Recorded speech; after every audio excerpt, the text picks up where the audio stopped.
এত বাজে লাগলো বিষয় তো ওনার যে কথাগুলো, যে শুধু অন্যায় তো করেছে শুধু তাতেও উনি নয়, উনি আবার বেশ দর্পের সঙ্গে বলছেন বেশ করেছে মেরেছে, সাংবাদিকদের যে মেরেছে বেশ করেছে মেরেছে। এটা হচ্ছে হরিণঘাটা মিউনিসিপ্যালিটিতে, সেখানটায় উনি কোটি কোটি টাকা সম্পত্তি, হরিণঘাটা মৌজা Simhat municipality, Haringhata municipality, ward number 9, এখানটায় উনি 21/6/2021 উনি কোটি কোটি টাকা সম্পত্তি কিনেছেন। বিজেপির মধ্যে যারা থাকে তারা কখনো মিডিয়া আর সঙ্গে এরকম বিদ্ঘুটে আচরণ করে না, বা তারা কোনো আন্দোলনকারী, কোনো অন্যায়ের বিরুদ্ধে আন্দোলনকারী, সে বিজেপির বিরুদ্ধে হলো তাদের বিরুদ্ধে এরকম নিষ্ঠুরতা প্রদর্শন করে না। স্টেশন করে আমার হাতে যে তথ্যগুলো এসছে সেটা হচ্ছে যে সব্যসাচী দত্ত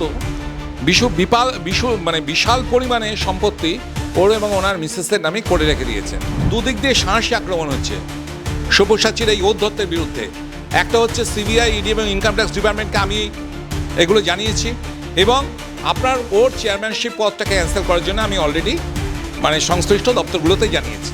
সব্যসাচী মমতা ব্যানার্জির সঙ্গে যোগাযোগ রেখে যাচ্ছে, এবং ওকে হেস্টিংসে বলেছিলাম আপনি মমতার সঙ্গে দেখা করতে গিয়েছিলেন, কিন্তু ও তখন চমকে গেছে, ভাবছি ওদের কোত্থেকে এলো। আর দেখুন, আমি যদি ভাইপোর বউয়ের সোনা বার করতে পারি আমি সব পারি। আমার পার্টির চাপটা একটু কম আছে এখন, যার জন্য আমি এখন আমার কাজই হচ্ছে যে যত তৃণমূলের যত লোকেরা আছে তাদের যা কোটি কোটি টাকা জনগণকে ঠকিয়ে যে করেছে সেগুলোকে এক্সপোজ করা, তাতে আমাদের পার্টি 26-এ আসতে আরও সুবিধা হবে।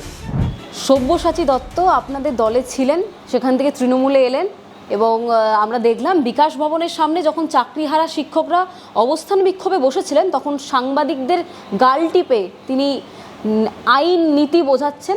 অপরদিকে একাধিক যে ধমক, তার যে যারা তাকে তার আদর্শ মেনে চলেন তাদের যে একটা দৌরাত্ম্য, সেই দৌরাত্ম্য দেখলাম। আপনি কি বলবেন? না, আমি মিডিয়ার মাধ্যমে দেখলাম বিষয়টা, আমার দেখে আমি আশ্চর্য হলাম যে কোনো ভদ্র সভ্য ব্যক্তি তার মধ্যে কতটা অহংভাব হলে, কতটা তার মধ্যে মস্তানির কি বলবো, মস্তানি সূচক তার যে অ্যাটিটিউড, কতখানি অধঃপতন হলো তবে এই ধরনের অ্যাটিটিউড হয়। আমার তো এত বাজে লাগলো বিষয় তো ওনার যে কথাগুলো, যে শুধু অন্যায় তো করেছে শুধু তাতেও উনি নয়, উনি আবার বেশ দর্পের সঙ্গে বলছেন বেশ করেছে মেরেছে, সাংবাদিকদের যে মেরেছে বেশ করেছে মেরেছে, এবং তারপর বলছে যে মোদির কাছ থেকে টাকা নিয়ে আয় না, এই টাইপের কথা সে মোদিকে বলার মতো। তা মোদিকে বলো, এই কথা বলার পর যে এভাবে সন্ত্রাসীদের ডেরা ভেঙে দেওয়া হলো, আমার মনে হলো এই সব্যসাচী দত্তের ওর এই অহংকারের ডেরাটাকে আমার গুড়িয়ে দেওয়া উচিত। সেই জন্য আমি 3 দিন ধরে ইনভেস্টিগেশন করে আমি ওর সম্পর্কে কিছু তথ্য নিলাম, এবং তথ্য নিয়ে আমি কমপ্লেন করেছি যাতে ওর চেয়ারম্যানশিপ পদটা ক্যান্সেল করা যায়, সেই জন্য আমি কিছু করেছি। তো বিষয়টা হচ্ছে যে আমি অলরেডি ওর নামে আমি কমপ্লেন করেছি, এটা হচ্ছে কমপ্লেন, এবং এতে পরিষ্কার করে আমি ভিজিলেন্স কমিশনার থেকে আরম্ভ করে অ্যান্টি করাপশন ডিপার্টমেন্ট থেকে শুরু করে চিফ সেক্রেটারি থেকে শুরু করে গভর্নর থেকে শুরু করে সমস্ত ডিপার্টমেন্ট যে জায়গায়, কারণ হতো ইলেকশন কমিশন থেকে শুরু করে, যেহেতু এটা ওয়েস্ট বেঙ্গল স্টেট ইলেকশন কমিশনের আন্ডারে, তাই আমি সমস্ত জায়গায় করে দিয়েছি কমপ্লেন তথ্য নিয়ে। কেন না, ওর যে আমি এভিডেভিটটা দেখলাম, সেই এভিডেভিটে পরিষ্কার রয়েছে যে ওর নাকি কোনো সম্পত্তি নেই। এটা হচ্ছে ওর 2022 সালে ইলেকশনের সময় ওর জমা দেওয়া এভিডেভিট। সেই এভিডেভিটে, ইলেকশন এভিডেভিটে ও পরিষ্কার দেখাচ্ছে যে ওর রেসিডেন্সিয়াল বিল্ডিং, ওর যে রেসিডেন্সিয়াল বিল্ডিংয়ের সমস্ত নীল, অর্থাৎ ওর নাকি কোনো সম্পত্তি নেই, ওর মিসেসের কোনো সম্পত্তি নেই, যেহেতু ওর কোনো ছেলে পেয়ে নেই, সেই জন্য ওটা কোনো নেই, শুধু ওনার মিসেস আর ওনাকেই আমি বলতে পারি, তার সেখানটাই কোনো কিছু ওদের নামে কিছু নেই, এটাই আর কি উনি বোঝাতে চাইছেন এভিডেভিট করে। তা আমার মনে হলো যে তাহলে কি ওর কিছু নেই, কারণ আমার কাছে তথ্যই ছিল আগে যে ওর প্রচুর সম্পত্তির ও মালিক, কয়েকশো কোটি টাকার, কিন্তু কেউ কারো নামে এত কোটি টাকার মালিক বললে তো হলো না, তার তো তথ্য প্রমাণ দিতে হবে, বা কাউকে দুর্নীতিগ্রস্ত বললেও হলো না। তা আমি ইনভেস্টিগেশন করে আমার হাতে যে তথ্যগুলো এসছে সেটা হচ্ছে যে সব্যসাচী দত্ত বিশাল পরিমাণে সম্পত্তি ওর এবং ওনার মিসেসের নামে করে রেখে দিয়েছেন। কীরকম, যখন আপনার 2014 সালে আপনার ইন্দ্রাণী দত্ত, সব্যসাচী দত্তর যে মিসেস ইন্দ্রাণী দত্ত, তার নামে আপনার ডিড নাম্বার হচ্ছে আপনার 1902137222, 2014, 13/11/2014 তারিখে ডেট অফ রেজিস্ট্রেশন হয়েছে, 2014 ডিসেম্বর মাসের 13 তারিখে, 13 ডিসেম্বর, প্লট নাম্বার 232 এবং খতিয়ান নাম্বার 329, সেখানে 862 স্কোয়ার ফিটের সল্টলেকের মতো জায়গায় 862 স্কোয়ার ফিটের 5th ফ্লোরে উনি একটা অ্যাপার্টমেন্ট কিনেছিলেন, সেই তথ্যই নিয়ে এখানে দেননি। এবং তারপরে পোস্ট পোল উনি তো বিজেপিতে যোগ দেন 2019-এ, উনি 2021-এ বিজেপির হয়ে দাঁড়িয়েছিলেন এবং বিজেপির এই ইলেকশনের পরে যখন মে, জুন, জুলাই 3 মাস যখন পুরো কর্মীরা ঘর ছাড়া, তাদের বাড়িতে আগুন লাগানো হয়েছে, তাদের মারধর করা হয়েছে, অনেককে প্রাণে মেরে ফেলা হয়েছে, এই সল্টলেকের বুকেই বিধাননগরে যেখানে উনি ক্যান্ডিডেট ছিলেন সেখানেই এত অত্যাচার করা হয়েছে, সেই সময় দেখা গেছে যে কি অদ্ভুত ব্যাপার, এই আপনার সব্যসাচী দত্ত তিনি তার মিসেসের নামে কোটি কোটি টাকার সম্পত্তি কিনছেন। কি অদ্ভুত ব্যাপার দেখুন। এবং এটা হচ্ছে হরিণঘাটা মিউনিসিপ্যালিটিতে, সেখানটায় উনি কোটি কোটি টাকার সম্পত্তি, হরিণঘাটা মৌজা Simhat municipality, Haringhata municipality, ward number 9, এখানটায় উনি 21/6/2021-এ উনি কোটি কোটি টাকার সম্পত্তি কিনেছেন, যার খতিয়ান নাম্বার এক জায়গায় হচ্ছে 29-31, এক জায়গায় হচ্ছে 29-35, এক জায়গায় হচ্ছে 29-37। এটা হচ্ছে ইন্দ্রাণী দত্তের নামে কেনা। এবং শুধু তা নয়, এটা গেল জুন মাসে 21শে জুন, যে সময় পোস্টপোল ভ্যালেন্স তুঙ্গে রয়েছে। 30 নয়, মানে ঠিক তার 3 মাস পরে, সেই সময় সব্যসাচী দত্ত তার গিন্নি ইন্দ্রাণী দত্তের নামে 3000 স্কোয়ার ফিটের একটা অ্যাপার্টমেন্ট কিনছেন নিয়ে নিউ টাউনে, উইথ কভার গ্যারেজ, যার মিনিমাম মূল্য আমার হিসাবে 5 কোটি টাকা। যারা ভ্যালুয়েশন করে তারা বলতে পারবে। এই 5 কোটি টাকা দামের একটা হাই রাইজ বিল্ডিং যে আছে নিউ টাউনের 12 ফ্লোর, ফ্লোর নাম্বার 12, সেখানটায় প্রায় 3000 স্কোয়ার ফিটের হচ্ছে থ্রু তানে আরও 2টো কভার্ড গ্যারেজ 135 স্কোয়ার ফিটের, যেটা রেজিস্ট্রেশন হয়েছে 23/9/2021-এ। তাহলে আপনি চিন্তা করুন যে গিন্নির নামে আরও 5 কোটি টাকা দামের বেশি মূল্যের অ্যাপার্টমেন্ট কিনছে। শুধু তা নয়, ও নিজের নামে, ও একই সময় ও নিজের নামেও আরও একটা 5 কোটি টাকা দামের অ্যাপার্টমেন্ট কিনছে নিউ টাউনের 12 ফ্লোরে, যার প্রায় 3000 স্কোয়ার ফিটের এবং কভার গ্যারেজ 135 স্কোয়ার ফিটের 2টো কভার গ্যারেজ। আমি সামান্য দিলাম, আরও আছে।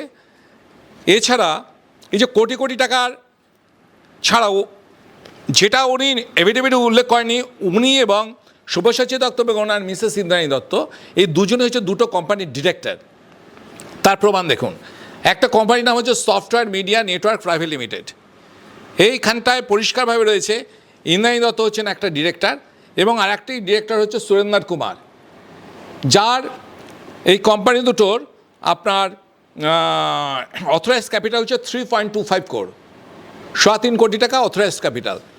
এবং এছাড়া আর একটা কোম্পানি হচ্ছে প্রিসিয়ান বিল্ডকম প্রাইভেট লিমিটেড, এইটার ডিরেক্টর হচ্ছে একটা হচ্ছে ইন্দ্রাণী দত্ত, একটা হচ্ছে সব্যসাচী দত্ত, যার অথরাইজড ক্যাপিটাল হচ্ছে 5 কোটি টাকা।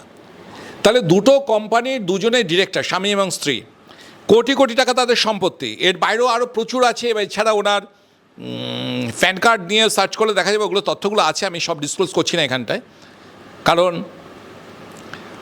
আর কি ধীরে ধীরে সব কিছু আর কি করতে হয়, তো লাটার সুতো একসঙ্গে আর কি ছাড়তে নেই। তা উনি যে শেয়ার মার্কেটে বিপুল পরিমাণে ইনভেস্ট করেছেন, ফাইন্যান্স সেক্টরে ইনভেস্ট করেছেন, এইগুলো সমস্ত বের করার জন্য আমি অলরেডি সিবিআই, ইডি এবং ইনকাম ট্যাক্স ডিপার্টমেন্টকে আমি কমপ্লেন করেছি। আমার দুদিক দিয়ে সাহসী আক্রমণ হচ্ছে সব্যসাচীর এই ঔদ্ধত্যের বিরুদ্ধে। একটা হচ্ছে সিবিআই, ইডি এবং ইনকাম ট্যাক্স ডিপার্টমেন্টকে আমি এগুলো জানিয়েছি, এবং আপনার ওর চেয়ারম্যানশিপ পদটাকে ক্যান্সেল করার জন্য আমি অলরেডি সংশ্লিষ্ট দপ্তরগুলোতে জানিয়েছি। আচ্ছা, আপনি যে অভিযোগগুলি আনছেন সব্যসাচী দত্তের বিরুদ্ধে, উনি যদি এখনো পর্যন্ত বিজেপিতে থাকতেন এবং এই ধরনের অধ্যত্ব দেখাতেন, তাহলেও কি এই বেআইনি যে তথ্য নথি রয়েছেন সেগুলো সামনে আনতেন? দেখুন, আপনি এটা নিশ্চয় থাকবে, এটা আপনি অন্তত বিজেপি না করলেও আপনি এটা তো মানতে বাধ্য হবেন যে বিজেপির মধ্যে যারা থাকে তারা কখনো মিডিয়া আর সঙ্গে এরকম বিদ্ঘুটে আচরণ করে না, বা তারা কোনো আন্দোলনকারী, কোনো অন্যায়ের বিরুদ্ধে আন্দোলনকারী সে বিজেপির বিরুদ্ধে হলো তাদের বিরুদ্ধে এরকম নিষ্ঠুরতা প্রদর্শন করে না। আর আপনি এটাও নিশ্চয় ভালো জানেন যে আমাদের দলের মধ্যে যারা কেউ, তো আপনি তো বলতে পারবেন না যে সবাই সাধু, কারণ সব পাখি মাছ খায়, মাছরাঙা দোষ হয়, কিন্তু এটা আমাদের ইন্টারনাল ব্যাপার হয়। এই জন্য আমরা কী করি, আমরা আমাদের হায়ার লেভেলে যারা আছে তাদেরকে জানাই। এবার হায়ার লেভেলের দায়িত্ব, আমাদের তো সব লায়াবিলিটি নেই যে আমরা জাস্ট ইনফর্ম করতে পারি যে এই ধরনের করাপশন করেছে। আর যখনই সে অপোনেন্ট হবে তখন আমাকে অবশ্যই তাকে সেটা ওপেন করতে হবে, ডিসক্লোজ করতে হবে। এবং এর ফলে সুবিধাটা কী হচ্ছে, যে এই যে একটা অসুস্থ রাজনীতি বাংলা জুড়ে চলছে, যে আজকে এই দলে কামিয়ে নিলাম, তারপরে আমি আরেকটা দলে গেলাম, সেই দলে কামিয়ে নিলাম, আবার সেই দল থেকে আবার আরেকটা দলে এলাম। এই যে দল বদলানোর, পাল্টানোর যে রাজনীতি, এই রাজনীতিটা ইমিডিয়েট স্টপ করা দরকার, কারণ এটা পরবর্তী প্রজন্মের জন্য সুস্থকর নয়। 26শে বিধানসভা ভোট রয়েছে। আগের বিধানসভা ভোটে আমরা দেখেছি একাধিক বড় বড় তৃণমূলের নেতৃত্ব তারা বিজেপিতে যোগদান করেছেন এবং যোগদান করার পর অনেকেই বড় বড় পদও পেয়েছেন। 26শে বিধানসভা নির্বাচন রয়েছে, তার আগে যদি তৃণমূল থেকে প্রথম সারির নেতৃত্বরা বিজেপিতে যোগদান করেন, আপনি মেনে নেবেন ব্যক্তিগত? না, দেখুন, প্রথম কথা হচ্ছে, বিষয় হচ্ছে দু ধরনের কারণে লোকে আপনার করে, তিন ধরন বলতে পারি। তিন ধরনের কারণে লোকে দল ত্যাগ করে। ধরুন, শাসক দল থেকে লোকে বিরোধী দল যার ক্ষমতা আসার সম্ভাবনা তার করে। একটা হচ্ছে ইমপ্ল্যান্ট, মানে শাসক দল চাইছে আমি যদি এই লোকটাকে যদি বিরোধী দলের মধ্যে ঢুকিয়ে দিই, ওই বাকি কাজটা করে নেবে। এটা পলিটিক্সের একটা অঙ্গ। বিজেপির মধ্যে এরকম ঢুকেছে না, সেটা তো যারা ইনভেস্টিগেশন করবে, যার দায়িত্ব হচ্ছে তারা জানে। কিন্তু ইমপ্ল্যান্ট ঢোকানো এটা একটা যুদ্ধের অঙ্গ, এর মধ্যে খারাপের কিছু নেই। এটা আমরাও হলে আমাদেরও করা উচিত। কারণ চর যদি আগেরকার দিনে রাজারাজদের যুদ্ধ দেখুন, যার গুপ্তচর বেশি ছিল সেই বেশি মানে অ্যাডভান্টেজ পেত। তৃণমূল থেকে আসা এরকম গুপ্তচর বিজেপিতে রয়েছে? সে গুপ্তচর আছে কি না আছে সেটা তো আপনার পরে প্রমাণ হবে। এই সব্যসাচী গুপ্তচর ছিল না কি করে বুঝবো? ঠিক আছে, তার তো অ্যাক্টিভিটিস তাই প্রমাণ হচ্ছে। আমার মনে আছে সেই দিনের কথা, যখন ইলেকশনের আগে ফেব্রুয়ারি মাসের দিনে, যে ডেটটা আমার লেখা রয়েছে, আমার তো কিছু সোর্স আছে, আমি নবান্নের আমার সোর্স আমাকে বললো যে সব্যসাচী মমতা ব্যানার্জির সঙ্গে দেখা করতে গেছিলো। তা আমি সব্যসাচীর সঙ্গে সঙ্গে আমি টাওয়ার লোকেশন নিয়ে নিলাম এবং দেখলাম যে 9:17 থেকে 9:43 অবধিও ওইখানে রয়েছে। তা আমি আমার লিডারদের ইনফরমেশন করলাম, যারা তখন দায়িত্ব ছিলেন। তারা বললো এখন ইলেকশন আছে, এখন এক্সপোজ করার টাকা আমাদের নজর আছে। তা আমি তখন থেকে জানতাম যে সব্যসাচী মমতা ব্যানার্জির সঙ্গে যোগাযোগ রেখে যাচ্ছে। এবং ওকে হেস্টিংসে বলেছিলাম আপনি মমতার সঙ্গে দেখা করতে গিয়েছিলেন, কিন্তু ও তখন চমকে গেছে, ভাবছি ওদের কোত্থেকে এলো। দেখুন, আমি যদি ভাইপোর বউয়ের শোনাবার করতে পারি, আমি সব পারি। তো এরকম হতেই পারে রাজনীতিতে, এটা কিছু নেই। তা আমি বলছি, এক ধরনের লোককে ইমপ্ল্যান্টের মাধ্যমে ঢোকানো হয়। দ্বিতীয় ধরনের লোক হচ্ছে যে আমি এই দলে আমার কামানো হয়ে গেছে, আমি এবার অন্য দলে গিয়ে কামাবো। আর তৃতীয় ধরনের হচ্ছে যে আমি এই দলের মধ্যে এত অসতমি আমি সহ্য করতে পারছি না, আমি নতুন অন্য একটা দলে গিয়ে আমি সেখানে এই অসতমি প্রতিবাদ করব। সুতরাং এই তিনটে গ্রুপ যে দল পরিত্যাগ করে, তিনটে মানে টাইপের ক্রাইটেরিয়া যে রয়েছে, তাতে প্রথম দুটো হচ্ছে আপনার তাদের মনোভাব ঠিক নয়। কিন্তু তৃতীয়, যারা অসতামি দেখে, যারা অন্য দলে এসে যারা ওই অন্যায় প্রতিবাদ করে, তাদেরকে অ্যাকসেপ্ট অবশ্যই করা উচিত। যদি 26-এ যদি এই ধরনের জিনিস দেখা যায়, এটা আমি আমার দলকেও আমি বলবো যে 26-এ যদি এই তিন টাইপের ক্যাটাগরির মধ্যে কোন ক্যাটাগরি প্রথম দুটোর ক্যাটাগরির লোককে না অ্যাকসেপ্ট করা উচিত, তৃতীয় যে ক্যাটাগরি সেটা যদি, আর এটা তো কোনো ব্যাপার না, কারণ বিভিন্ন গোয়েন্দা দপ্তর রয়েছে বা বিভিন্ন ইনভেস্টিগেটিভ এজেন্সি আছে, তো তার মাধ্যমেই একটু চেক করে নিয়ে তারপরে দলে অ্যাকসেপ্ট করা উচিত।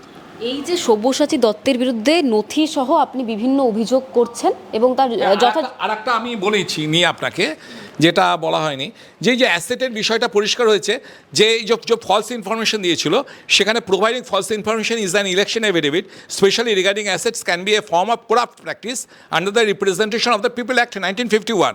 এখানে section 123/2 of the Representation People Act বলেছে যে undue influence can be used to challenge a candidate election if they have given false information. তো এই যে করাপ্টে প্র্যাকটিস করেছিল, তার জন্য সুপ্রিম কোর্টে পরিষ্কার, এখানে সুপ্রিম কোর্টের রায়ও রয়েছে। যে কী রায় রয়েছে, যে সুপ্রিম কোর্ট বলেছে একদম পরিষ্কার, non disclosure of assets in the municipal election would also amount to undue influence and consequently to corrupt practice. আমি কোন অ্যাঙ্গেলে সব্যসাচীকে ধরছি এটা নিশ্চয় বুঝতে পেরেছেন। তো ওর ছাড় হবে না। এবং এছাড়াও আমি আর একটা দিক করছি, যে সব্যসাচী দত্ত এই যে ভোটে যে দাঁড়াচ্ছে বারবার, ও এর আগে আমাদের 2011 সালে এমএলএ হয়েছিল, তো তখনও ও অ্যাসেট ডিক্লেয়ার করেছিল 43,35,000 টাকা।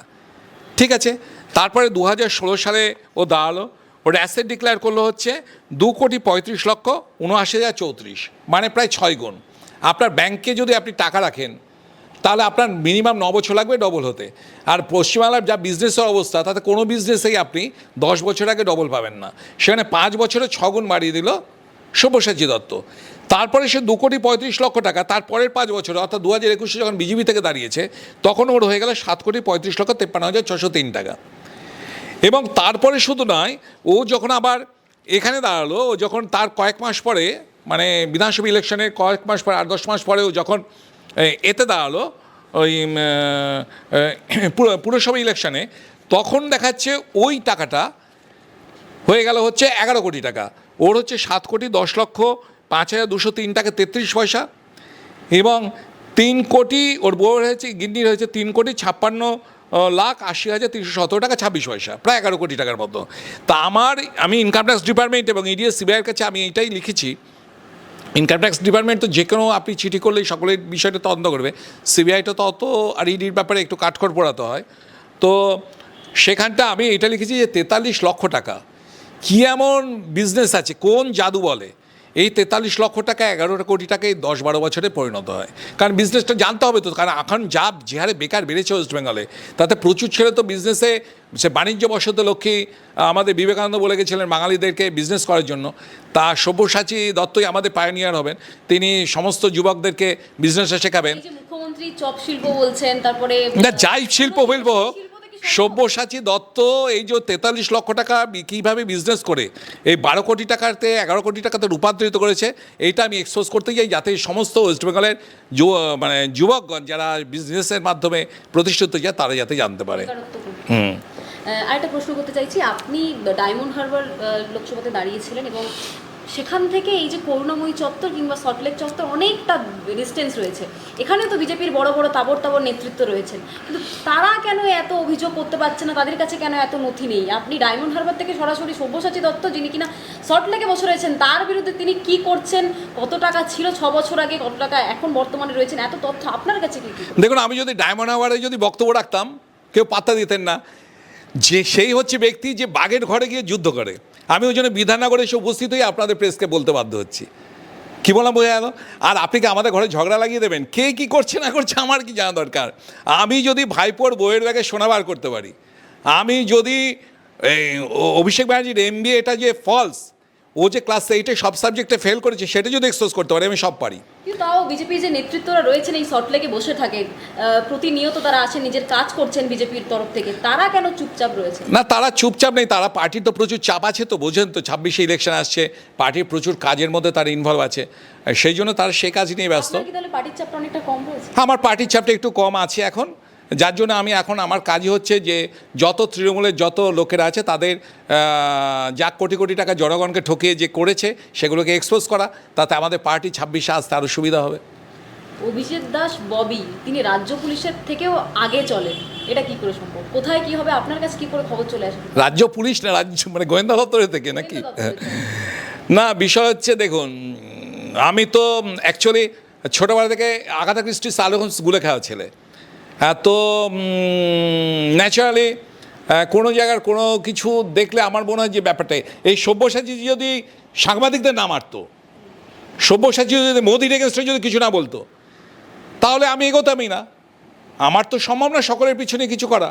অভিষেক ব্যানার্জি যদি ওখানে না ক্যান্ডিডেট হতো, তাহলে অভিষেকের মিসেসের এই গোল্ড স্মাগলিংয়ের কেসটা আমি তাহলে এক্সপোজ করার দরকারই ছিল না, বা তার বিষয়গুলো। অভিষেক যদি ছাপ্পা না মারে ওখানে জিততো, তাহলে আমার হাইকোর্টে কেস করার দরকার ছিল না। এখন বিষয় হচ্ছে এদের ভাগ্য খারাপ নাকি আমারই ভাগ্য খারাপ যে এরা বিষয়গুলো এমনভাবে উপস্থাপিত করে যে আমি বাধ্য হয়ে এদের সঙ্গে আর কি ফ্রিকশানে জড়াতে বাধ্য হই। তা সব্যসাচীর হয়তো আমারই ভাগ্য খারাপ, যার জন্য ওর ডেরা এসে আমাকে এক্সপোজ করতে হচ্ছে। তাহলে বাতাস বইছে কি নেই আপনাকে এর জন্য কোনো এক্সপেরিমেন্টের দরকার নেই, বাতাস বইছে, ঠিক আছে। তা তৃণমূল নেতা নেত্রীরা কী হারে দুর্নীতি করছে এটার জন্য খুব বেশি তথ্য দরকার নেই, কিন্তু আবার তথ্য না দিলে তো আপনি কাউকে দুর্নীতিগ্রস্ত বলতে পারবেন না। এই জন্য আমাকে তথ্য সমেত হাজির করতে হচ্ছে। যদি সব্যসাচী দত্তকে আমি 20 দিন টাইম দিয়েছি, অলরেডি 4-5 দিন হয়ে গেছে, যদি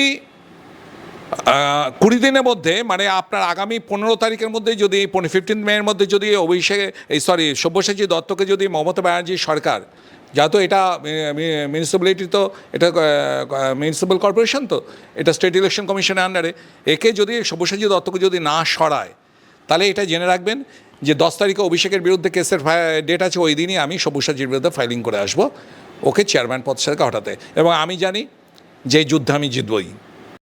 বাংলা হান্টের আরও খবর দেখতে নজর রাখুন।